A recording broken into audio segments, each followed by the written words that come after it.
Hello students, it's chemistry time learning platform. Hi, I am Monica and today we will discuss about a topic that is your orbital analysis. देखिए students, जब हम पढ़ते हैं ना किसी bond में percentage S character कितना है, परसेंटेज पी करेक्टर कितना है, तो वो यहीं से स्टडी होता है हमारा, ठीक है। अब यहाँ पर देखिए जो हमारे पास ऑर्बिटल एनालिसिस है उसमें पढ़ेंगे अबाउट परसेंटेज एस और परसेंटेज पी करेक्टर। बहुत सारे स्टूडेंट्स को डाउट होता है कि परसेंटेज एस मीनिंग क्या होता है, परसेंटेज पी मीनिंग क्या होता है, ठीक है। तो वो हम जैसे हम हाइब्रिडाइजेशन स्टडी करते हैं तो आप हाइब्रिडाइजेशन में स्टडी करते हो कि जैसे कि आप पढ़ते हो एस पी में परसेंटेज करेक्टर होता है 50% एंड परसेंटेज पी होता है आपके पास 50%, ठीक है। तो आप जब भी स्टडी करते हो तो वो एक्चुअली कहाँ से निकल के आता है तो वो हम उसके बारे में पढ़ेंगे आज, ठीक है। तो चलिए स्टडी करते हैं। बट जो आपके पास ये वैलिड होगा ना वो स्टेरिक नंबर 4 तक होगा, वैलिड अप टू मतलब टेट्राहेड्रल तक, ठीक है ना। स्टेरिक नंबर 4 यानी sp3 तक ही ये वैलिड है, ठीक है ना। तो ये सिर्फ लिमिटेशन है कि सिर्फ यहीं तक वैलिड होता है, ठीक है। अब मुझे ये बताओ जो स्टेरिक नंबर होता है, ठीक है, स्टेरिक नंबर जो होता है वो आप कैसे निकालते हो, हमने पहले भी प्रीवियस वीडियो में सीखा हुआ है, ड्रैगोस रूल में भी। स्टेरिक नंबर जो आपके पास होता है वो होता है number of sigma bond plus number of lone pair on central atom, on central atom, ठीक है। तो यहां पर हमें पता है कि जो परसेंटेज एस है प्लस परसेंटेज पी है वो हमारे पास टोटल ही 100% होता है, मतलब कोई भी चीज परसेंट के फॉर्म में 100% ही होगी, है ना। तो जो टोटल होगा आपका बॉन्ड्स में या फिर लोन पेयर में टोटल मिलाकर पूरा जब देखोगे तो आपका 100% बनता है, ठीक है। अगर मैं s प्लस पी ले लू फ्रैक्शन के फॉर्म में, मतलब 100 से डिवाइड करूँ तो कितना आ जाएगा 1, यानी टोटल मेरे पास क्या होंगे दोनों मिलाकर 1। अगर मैं फ्रैक्शन के फॉर्म में ले रही हूँ 100% के फॉर्म में ले रही हूँ तो percentage S plus percentage P equal to 100%, ठीक है।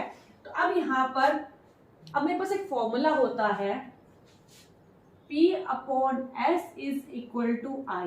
जो आपके पास I होता है that is your hybridization index, hybridization index जो आप लिखते हो ना SP, जैसे आप लिखते हो SP, SP2, SP3, SP3D2 इस तरीके से लिखते हो ना। तो यहाँ पर जो I होगी वो क्या होगी आपके पास 1, क्योंकि यहाँ 1 है। I यहाँ पर कितनी है 2, यहाँ I कितनी है 3, ये SPI यानी कि नंबर कितना है P के साथ वाला, ठीक है। This is your hybridization index. वो निकालने के लिए फॉर्मूला होता है P अपॉन S, ठीक है ना। अब जैसे मैं एग्जांपल ले SP2 के अंदर आप बताओ तो P कितना है यहाँ पर 2, S कितना है यहाँ पर देखो S1 है तो यहाँ पे क्या आ जाएगा I इक्वल टू 2, यानी SP2 बनकर आएगी आपकी हाइब्रिडाइजेशन, ठीक है ना। मतलब मैंने सिंपल क्या ले लिया, मेरे पास P2 है S1 है तो SP2 यानी कि हाइब्रिडाइजेशन इंडेक्स का पूछा जाए, कई बार पूछ लिया जाता है कि हाइब्रिडाइजेशन इंडेक्स बताओ, तो जो I की वैल्यू होती है वो कहते हैं जो P के ऊपर आपके ऊपर आएगा ना, सुपरस्क्रिप्ट आता है P के ऊपर, this is your hybridization index, ठीक। अब यहाँ से एक फॉर्मूला और पढ़ना आपको, I is equal to -1 upon cos theta. एक तो फॉर्मूला आपको ये याद रखना है P upon S equal to I होता है। I क्या था जो P के ऊपर आपके P के ऊपर सुपरस्क्रिप्ट नंबर होता है वही आपका I होता है। I is equal to -1 upon cos theta. अब जो ये आपके पास I है, अब मुझे ये वहां से एक बात बताओ, ये मेरे पास सेकंड फॉर्मूला है, यहाँ से मुझे फर्स्ट और सेकंड के बीच में रिलेशन निकालना है क्योंकि मुझे परसेंटेज एस करेक्टर पता करना है और परसेंटेज पी करेक्टर पता करना है, ठीक है। तो यहाँ से निकालो, यहाँ से मैं अगर बोलूं क्रॉस मल्टीप्लाई कर देंगे, कॉस थीटा क्या आ जाएगा यहाँ से -1 अपॉन आई। मैं यहाँ कॉस थीटा को ले रही हूँ, आई नीचे आ गया तो -1 अपॉन आई। अब आई की वैल्यू यहाँ से पुट करो, यहाँ पे आई क्यों लिखा है P अपॉन S तो यहाँ पुट करो, ठीक है। -1 अपॉन आई क्या आ जाएगा P अपॉन S, इस I की वैल्यू पुट करनी है आपको, ठीक है, P अपॉन S। तो यहाँ से क्या बनकर आ जाएगा -S अपॉन P, ये आपके पास आ गया, ठीक है। अब मुझे ये बताओ जो S over S plus P क्या होता है 1 होता है मेरा यहाँ पर, तो मैं यहाँ पर P को क्या लिख सकती हूँ 1 माइनस S, तो इसको पुट कर दो थर्ड इक्वेशन में, यानी कि ये आपके पास क्या है थर्ड, ठीक है, यहाँ पर पुट करो माइनस एस ओवर पी है आपके पास, पी कितना हो गया 1 माइनस एस, तो यहाँ से क्या निकल के आता है आपके पास, यहाँ पर माइनस हो जाएगा तो s minus 1, this is your s। मतलब कि मेरे पास cos थीटा किसके बराबर आ गया, s ओवर s माइनस 1। तो मैं यहाँ से रिजल्ट लिख सकती हूँ कि cos theta is equal to s over s minus 1। तो ये आपको ध्यान रखना है, एक फॉर्मूला आपको ये second and this one is your fourth, क्योंकि थर्ड इक्वेशन में इसको बोल रहा, ठीक है, फोर्थ इक्वेशन। ये आपको ध्यान रखना है, जब आपको परसेंटेज एस्पेक्टर निकालना होगा ना, थीटा गिवन होगा, परसेंटेज का एस्पेक्टर निकाल सकते हो, लेकिन ये बॉन्ड्स के विद रिस्पेक्ट टू है, ठीक है ना। जैसे मेरे पास है मान लो, तो यहाँ पर इन बॉन्ड्स के अंदर परसेंटेज एज करेक्ट, क्योंकि जो बॉन्ड एंगल्स को स्टडी करते हैं ना, वहाँ ये बहुत इंपॉर्टेंट कंसेप्ट है, मतलब ये आपको पता होना ही चाहिए, तभी आपको हाइब्रिडाइजेशन निकल के आते हैं आपके सारे के सारे, ठीक है। तो यहाँ पे जो कॉस थीटा होगा ना, यहाँ पर थीटा की वैल्यू पुट कर दो कि percentage as character with respect to हम बॉन्ड्स देखते हैं, ना कि with respect to lone pair, ठीक है ना। लोन पेयर का हम अलग से निकालते हैं, वो भी मैं आपको बताऊंगी कैसे निकालते हैं, फाइन। अब यहाँ से अगर इसी तरीके से आप दूसरा तरीका क्या करोगे, यहाँ पर देखो s की जगह क्या पुट कर देना, s की जगह 1 माइनस पी पुट कर दो, s की जगह 1 माइनस पी पुट करोगे तो p के फॉर्म में फॉर्मूला आ जाएगा, ठीक है। तो यहाँ से मेरे पास एक तो formula p minus 1 upon P, यहाँ पर क्या करना, s की जगह पे क्या पुट करोगे, p 1 माइनस पी पुट कर देना, तब तक p के फॉर्म में भी आ जाएगा cos थीटा का फॉर्मूला, ठीक है। तो ये आपके पास हो गए 4 फॉर्मूले जो आपको ध्यान में रखने हैं, ठीक है। परसेंटेज पी करेक्टर निकाला तो यहाँ से निकलेगा, परसेंटेज एस करेक्टर निकाला तो यहाँ से निकल जाएगा, ठीक है। अब हम पढ़ते हैं 120 डिग्री है, 109 डिग्री, 9 डिग्री 28 मिनट है, और आपके पास एक है 90 डिग्री, ठीक है। दिस इज योर थीटा, हम यहाँ से अप्लाई करेंगे इस फॉर्मूले को, फाइन।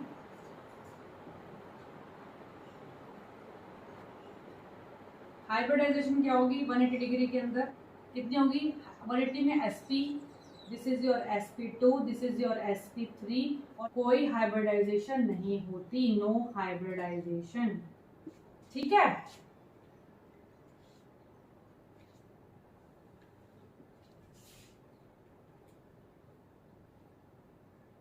यहाँ परसेंटेज एस करेक्टर निकालो, देखो यहाँ पर जो sp है, ठीक है, परसेंटेज एस करेक्टर कैसे निकलता है आपके पास यहाँ से।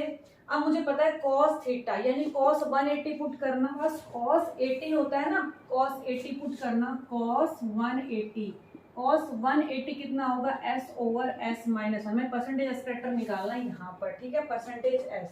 तो कैसे निकालोगे, cos 180 की वैल्यू होती है -1, ये आप टेबल से देख सकते हो, अगर आपको याद नहीं cos थीटा की वैल्यूज, ठीक है। तो यहाँ से अगर आप पुट करोगे तो आपके पास क्या आ जाएगा, s माइनस 1 माइनस s,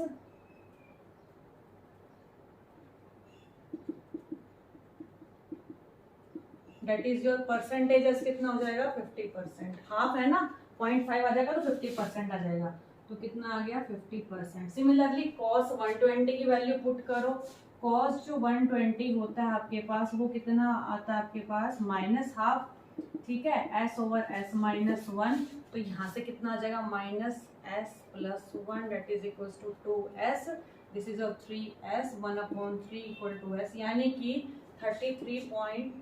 33% आ गया आपके पास परसेंटेज एस करेक्टर। तो यहाँ कितना आएगा परसेंटेज एस करेक्टर 33। यहाँ पर परसेंटेज एस करेक्टर कैसे निकालोगे, कितना आएगा आपके पास आता है यहाँ से 25%, जब इसकी वैल्यू पुट करोगे तब देखना, ठीक है। और cos 90 क्या होता है आपके पास, दैट इज योर 0, तो यहाँ पर cos 90 तो 0 हो गया, तो परसेंटेज एस करेक्टर क्या होगा आपके पास 0, ठीक है। एक तरीके आई की वैल्यू क्या होगी, हाइब्रिडाइजेशन इंडेक्स की सिंपल है, जो पी के ऊपर होगा वही, यानी कि यहाँ पे 1, यहाँ पे 2, यहाँ पे 3, यहाँ पर है आपको दिया हुआ है cos 135, यानी थीटा अगर आपको 135 गिवन है, क्योंकि एंगल्स हमारे डेविएट करते रहते हैं because of the lone pair bond pair repulsion. मैं आपसे पूछूं cos 135 पर हाइब्रिडाइजेशन क्या निकलेगी, तो क्या बताओगे, हाइब्रिडाइजेशन होगी यहाँ पर, वो फाइंड आउट करना है आपको, ठीक है।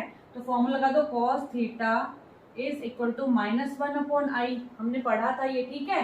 तो cos 135 that is equal to -1/i, cos 135 की वैल्यू होती है -0.70, डेट इज इक्वल टू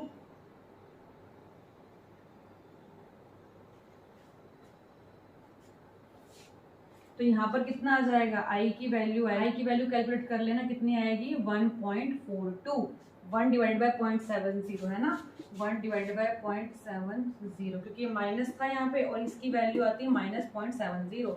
तो इसको सॉल्व करोगे तो क्या आएगी, आई की वैल्यू यहाँ से दिस वन इज 1.42, यानी कि एस पी, ये क्या होता है, आई यहाँ पर होता है, तो क्या आ जाएगा आपके पास एस पी 1.42। एक बात ध्यान रखना, जब भी पी के ऊपर इस तरीके से वैल्यू आ रही है ना, उसका मतलब क्या होता है, मेरे पास नॉन आइडियल हाइब्रिडाइजेशन। अगर आपकी वैल्यू 1 2 3 आ रही है तो कोई दिक्कत नहीं है, लेकिन जैसे ही आपकी वैल्यू, क्योंकि मैंने कहा था ना ये सिर्फ वैलिड आपके पास स्टेरिक नंबर 4 तक ही वैलिड होता है, उसके बाद नहीं होता, यानी यहीं तक वैलिड होता है। अब यहाँ पर अगर आपके पास ये 1 2 3 वैल्यूज आ रही है ना, आई की वैल्यू 1 आ गई, 2 आ गई, 3 आ गई, तो आपके पास ये आइडियल हाइब्रिडाइजेशन होती है, आइडियल हाइब्रिडाइजेशन, जिसके अंदर शेप भी आपकी सही निकल के आती है। लेकिन आई की वैल्यू अगर आपकी फ्रैक्शनल आ जाती है, फ्रैक्शनल, ये इंटीजर वैल्यूज थी, ठीक है, फ्रैक्शनल वैल्यू आती है अगर आपकी आई की, तो आप वहां पर क्या बोलते हो कि मेरी फ्रैक्शनल वैल्यूज के अंदर आएगी नॉन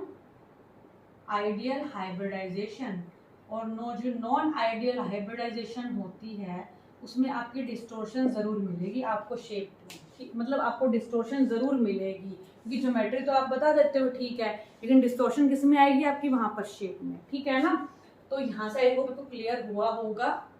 अब जैसे बॉन्ड में तो हम परसेंटेज एस कैरेक्टर निकाल लेते हैं, लेकिन अगर मुझे परसेंटेज एस कैरेक्टर निकालना है लोन पेयर में, तो मेरे पास क्या फॉर्मूला होगा वो देखते हैं, ठीक है।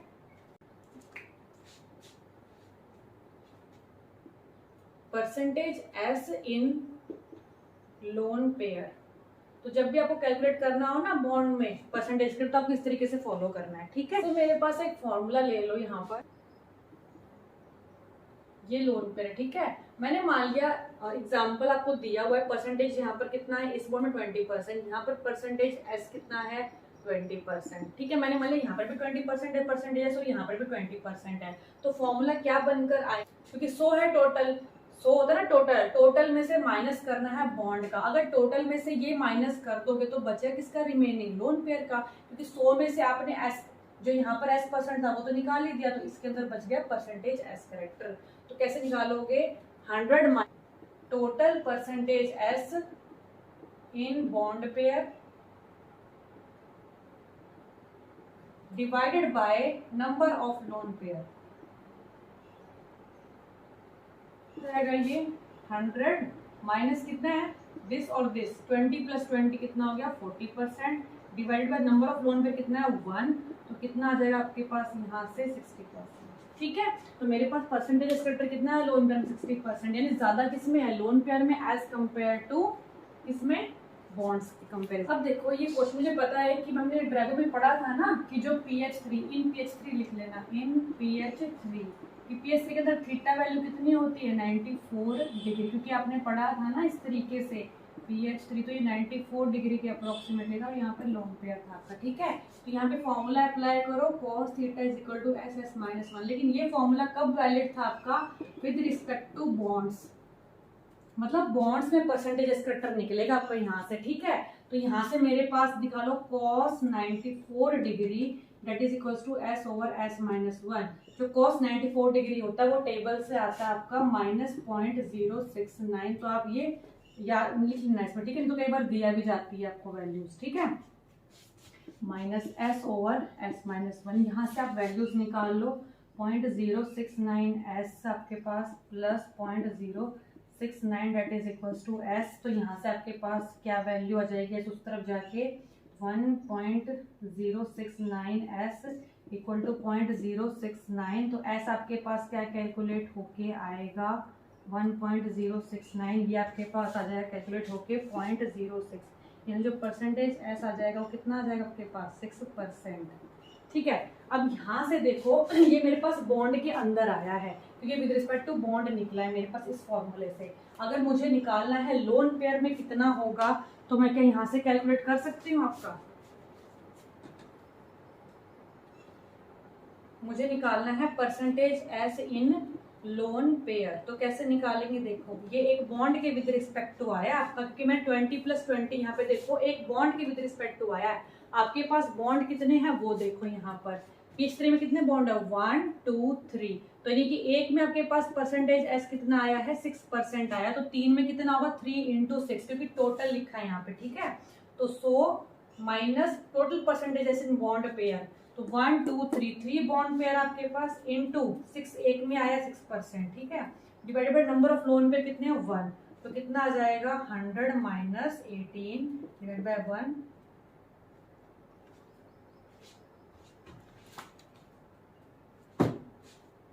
तो आपके पास आएगा 82% एस करेक्टर इन PH3, यानी P का जो लोन पेयर है, यानी जो P के ऊपर लोन पेयर होता है ना ये वाला, ठीक है, दिस वन, इसमें कितना है 82% एस करेक्टर है P के ऊपर, P ऑर्बिटल के ऊपर जो लोन पेयर, क्योंकि P का ही तो, क्योंकि ये P के ही लोन पेयर हैं जो बचे हुए, ठीक है, तो P के हैं ये एक्चुअल में, तो percentage S character in P orbital के अंदर, ठीक है ना, क्योंकि आपके 3s2 जो बचे थे ना, जो as it is s orbital के अंदर थे वही है ये, तो P के ऊपर था ये, ठीक है ना।